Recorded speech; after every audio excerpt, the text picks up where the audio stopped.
होता है revenue? Profit. Revenue income from operational. क्या बात है, ये अकाउंटिंग डेफिनेशन है।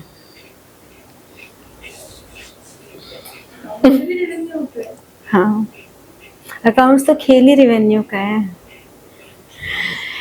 रेवेन्यू का मतलब होता है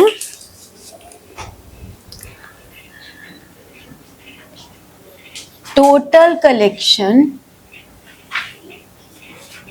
फ्रॉम सेल ऑफ यूनिट्स, जो हर्षिता ने बताई डेफिनेशन, लिख लेना आराम से। तो रेवेन्यू का मतलब हुआ कि एक मतलब एक सब्सटेंशियल अमाउंट ऑफ यूनिट्स को सोल्ड करके कितना पैसा आ रहा है। जैसे कि अगर हमने कहा कि प्राइस पर यूनिट आपका 5 है, हमने यूनिट सोल्ड की 100, तो हमारा रेवेन्यू कितना होगा? 500 रुपीज हो गया ना रेवेन्यू। तो revenue is the amount collected from sale of units, ठीक है।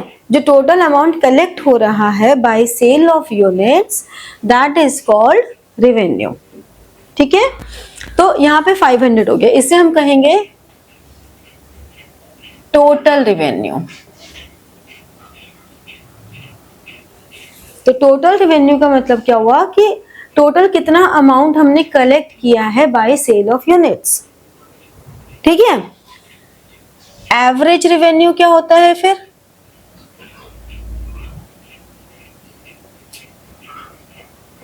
एवरेज रेवेन्यू इज, हाँ, टोटल रेवेन्यू पर यूनिट, मतलब total revenue upon Q. Q क्या है यहाँ पे? यूनिट सोल्ड, यही हुआ ना, टोटल रेवेन्यू पर यूनिट, यही हुआ। अब हम क्या कह सकते हैं? Price into Q is total revenue, ठीक है। दूसरी तरफ हमने कहा average revenue is total revenue upon Q, ठीक है। अब इससे क्या निकल कर आ रहा है? अगर मैं इसको यहां ले आऊं तो मैंने कहा price is equal to total revenue upon Q, तो हमारा क्या कंक्लूजन निकल रहा है? Price is equal to average revenue, है ना। समझ में आया ये रिलेशनशिप? क्लियर हुआ? आगे की कहानी करते हैं। एक है मार्जिनल रेवेन्यू, ये मार्जिनल वर्ड मैंने कहा था एंड तक चलता रहेगा। अब इसका आखिरी पड़ाव है। तुमने यूटिलिटी से शुरू किया था मार्जिनल वर्ड और ये आखिरी पड़ाव आ गया, मार्जिनल रेवेन्यू। क्या लग रहा है कि क्या होगा मार्जिनल रेवेन्यू? तुम क्या बोल रहे हो? यानी कि हम कह सकते हैं addition to total revenue by sale of 1 extra unit कह सकते हैं, या हम ये कह सकते हैं कि additional change in total revenue by sale of 1 additional unit. एक एडिशनल यूनिट सेल करने से हमें टोटल कितना रेवेन्यू मिल रहा है, यानी कि MR is TRN minus TRN minus 1, है ना। अब लॉजिकली अगर सोचें इस बात को कि एक एक्स्ट्रा यूनिट सेल करने से हमें जो टोटल रेवेन्यू मिलेगा वो उस कमोडिटी का प्राइस ही तो होगा। लॉजिकली अगर सोचो तो कोई भी एडिशनल रेवेन्यू कितना होगा, जो उस कमोडिटी का प्राइस होगा कि नहीं होगा भाई। अगर मैं ऐसे समझो, ये देखो यूनिट सोल्ड ये है, अब मान लो 100 यूनिट्स अगर सोल्ड की तो मेरे पास टोटल रेवेन्यू था 500। मैंने 101 यूनिट सोल्ड की तो टोटल रेवेन्यू हो गया 505। मैंने 102 की तो 5110। तो क्या हो रहा है इसका मतलब, यहां से जब यहां आए तो 5, यहां से यहां आए तो 5, ऐसा ही हो रहा है ना। इसका मतलब क्या हुआ, MR भी प्राइस के इक्वल आ गया। ये तो मतलब हुआ कि उस X कॉमोडिटी का जो प्राइस है, यहाँ पे उस X कॉमोडिटी का जो प्राइस है इक्वल आ गया। तो अब अगर यहाँ पर हम कहें कि MR भी प्राइस ऑफ X के इक्वल है तो हमारी क्या कंक्लूजन निकलेगा, AR MR is equal to price of X। ये निकलेगा ना, ठीक है। समझ में आई ये बात, समझ में आई। एक बार फिर से पूरा समराइज कर देती हूं मैं, समझ लो। रेवेन्यू का मतलब होता है total collection from sale of units. जो भी यूनिट्स हम सोल्ड कर रहे हैं उससे टोटल कलेक्शन कितनी आई।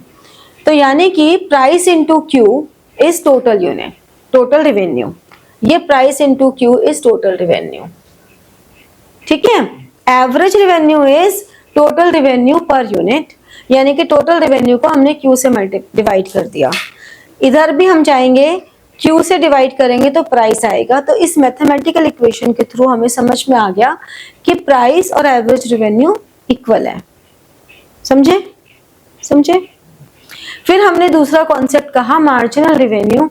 उसमें हमने कहा टोटल रेवेन्यू में जितना भी एडिशन हो रहा है by sale of 1 extra unit, ठीक है जी।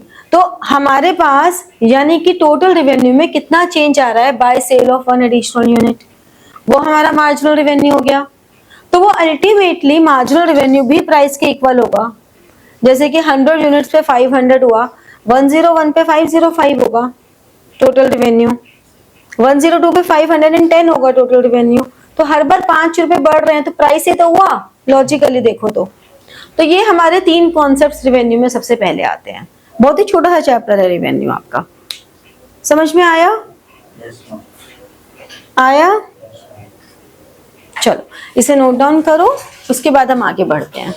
अब हमारे पास ना 2 तरह की मार्केट होती है, एक इम्परफेक्ट मार्केट और एक परफेक्ट मार्केट। क्या डिफरेंस है दोनों में, कुछ आइडिया है?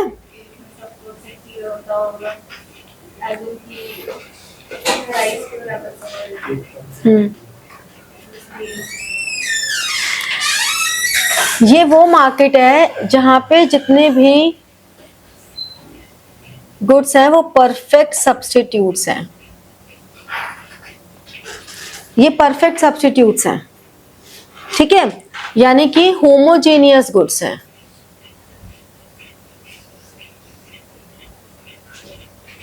ये होमोजेनियस गुड्स हैं, जबकि यहां पर या तो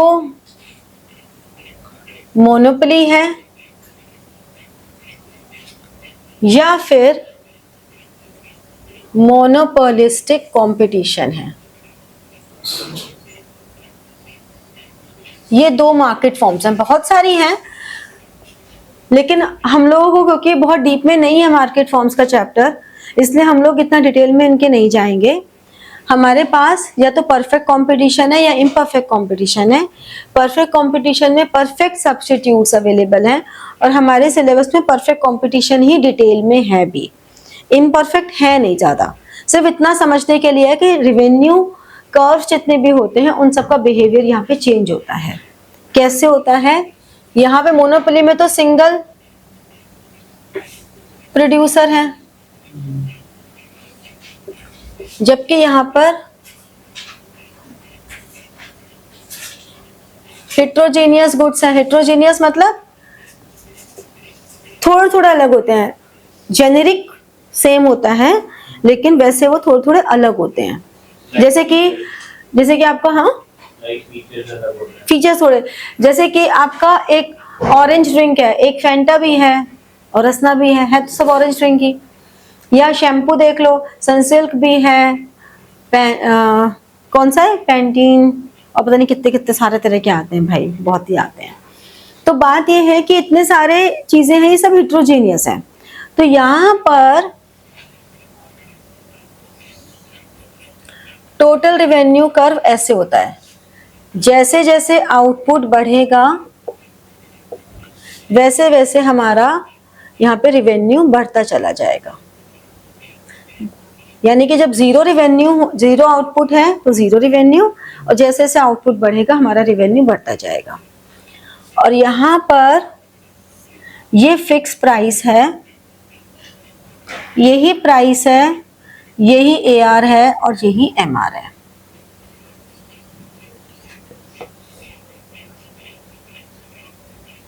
ठीक है, सब यही है। जबकि इम्परफेक्ट कंपटीशन में ये हमारा टोटल रेवेन्यू कर्व होता है,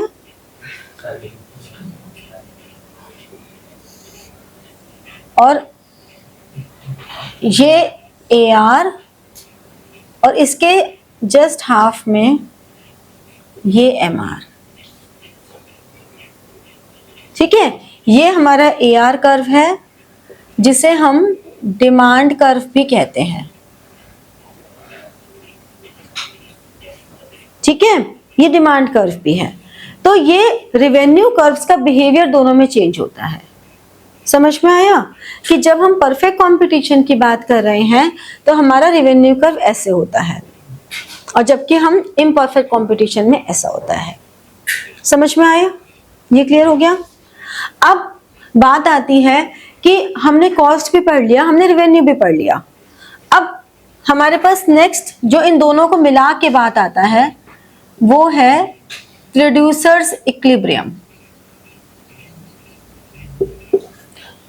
प्रोड्यूसर्स इक्विलिब्रियम का मतलब क्या हुआ? इक्विलिब्रियम मतलब स्टेट ऑफ रेस्ट, मतलब एक ऐसा पॉइंट जहां से producer do not want to move. यही होता है ना प्रोड्यूसर्स इक्विलिब्रियम। इक्विलिब्रियम का मतलब यही होता है। अब प्रोड्यूसर मतलब जहां पर उसे मिनिमम कॉस्ट हो एंड मैक्सिमम प्रॉफिट हो, वो प्रोड्यूसर्स इक्विलिब्रियम हो गया। जैसे कंज्यूमर के लिए हम क्या कहते हैं कि उसकी गिवन इनकम पे उसको मैक्सिमम सेटिस्फैक्शन मिले, वो कंज्यूमर्स इक्विलिब्रियम है। ऐसे ही प्रोड्यूसर्स इक्विलिब्रियम हो गया जहां पे मिनिमम कॉस्ट पे उसको मैक्सिमम प्रॉफिट हो, तभी तो उसे सेटिस्फैक्शन होगा। बिजनेस स्टडीज में पढ़ते हैं ना हम कि एक बिजनेस में प्रॉफिट होता है तभी उसे सेटिस्फैक्शन होता है। कोई भी काम करोगे आपको प्रॉफिट नहीं होगा तो क्या फायदा? ठीक है, आ रहा है समझ में? आ रहा है? अब इसकी दो अप्रोचेज हैं, एक है TRTC अप्रोच और एक है MRMC अप्रोच। न्यूमेरिकली आपके सिलेबस में दोनों हैं, न्यूमेरिकल्स दोनों के आते हैं, लेकिन ग्राफिकली सिर्फ MRMC है। ठीक है, TRTC अप्रोच में total revenue minus total cost is profit. तो हमें न्यूमेरिकली क्या करना होता है? रेवेन्यू निकालना है, टोटल कॉस्ट निकालनी है, और टोटल कॉस्ट और टोटल रेवेन्यू का जो डिफरेंस है वो हमारे लिए प्रॉफिट हो जाता है। Got it? समझे? MRMC अप्रोच में दो स्टेप्स हैं, एक MR should be equal to MC और दूसरा MC जो है वो राइजिंग होना चाहिए।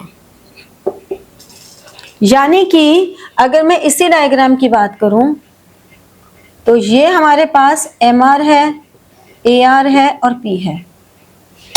और ये हमारे पास मार्जिनल कॉस्ट कर्व है। तो मार्जिनल कॉस्ट कर्व में एक ये पॉइंट है ए और एक ये है बी। पॉइंट ए पर भी MR is equal to MC है और बी पर भी MR is equal to MC है। तो पहली कंडीशन तो दोनों पे सेटिस्फाई हो गई, लेकिन MC राइजिंग कहाँ है? बी पे। तो इक्विलिब्रियम कहाँ बना? OQ1 और Q2 है, तो OQ2 हमारा इक्विलिब्रियम पॉइंट बना। ठीक है। अगर मैं इधर के पॉइंट से देखूं,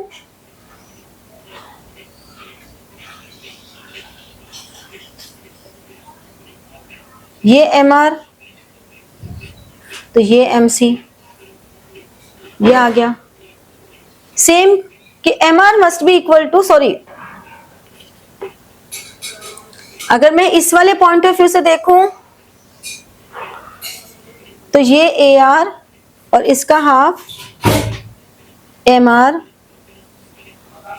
MC, MR MC ने यहां कट किया। समझ में आया कि प्रोड्यूसर्स इक्विलिब्रियम में MR must be equal to MC। एक तो ये पहला पॉइंट है और दूसरा पॉइंट है कि MC मस्ट बी राइजिंग।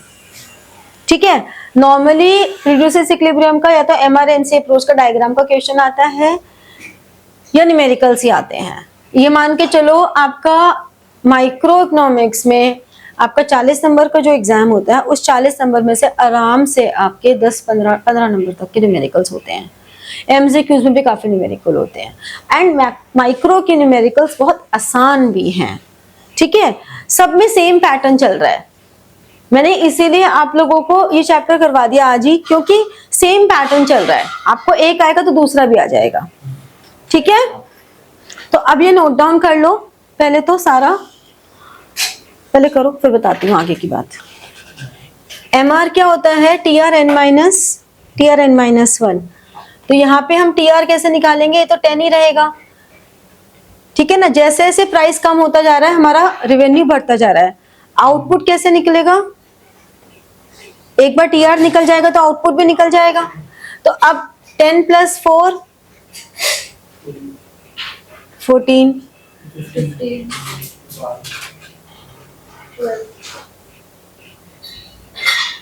ठीक है। तो अभी हमारा इनिशियल स्टेज पर इनिशियल स्टेज पे हमेशा इक्वल रहेगा, फिर हमने एडिशन करते चले गए। ठीक है। पहले 10 सेम रहा, फिर 10 and 4 ऐड करके 14, फिर 14 + 1 15, 15 + -3 12। अब आउटपुट कैसे आएगा? TR/P। तो 1 2 3 और 4। ठीक है। इधर हम देखें, अगर TR ये है तो प्राइस कैसे आएगा? TR/Q, ये Q है हमारे पास, तो ये 18 हो गया। ये तो हम डायरेक्ट लिख ही सकते हैं 1 2 3 4 5, हमें दिख ही रहा है सीक्वेंस में है। अब यहाँ पे 16 × 2 32, 42/3 14, 12 × 4 48 और 5 × 10 50। फर्स्ट यूनिट पे MR और TR सेम है। फिर उसके बाद ये आ जाएगा 32 - 18 14 हो गया, 42 - 32 10 and 6। तो अगर हम इम्परफेक्ट की बात करें तो ये हमारा TR है और ये हमारा MR है। अगर हम इम्परफेक्ट की बात करें तो ये हमारा TR कर्व है और TR जहां मैक्सिमम है ये 0 है और फर्स्ट यूनिट पे दोनों सेम है। समझे? समझ में आया? तो अब आप लोगों का काम ये है कि आप नेक्स्ट क्लास में ये चैप्टर पूरा रीड आउट करके आएंगे अपनी बुक से, जिससे कि आपको अगर कहीं डाउट हो तो आप वो पूछ लें, पहली चीज। दूसरा, आप डिमांड वाला चैप्टर थोड़ा रिवाइज करके आएंगे, बिकॉज डिमांड वाले चैप्टर पे ही सप्लाई वाला चैप्टर बेस्ड है। दोनों चैप्टर्स एकदम सेम से हैं, जिससे कि मंडे की क्लास में हम प्रोड्यूसर्स बिहेवियर वाली यूनिट फिनिश कर सकें। ठीक है, चलो, तो आपको समझ में आ गया होगा अच्छे से सब।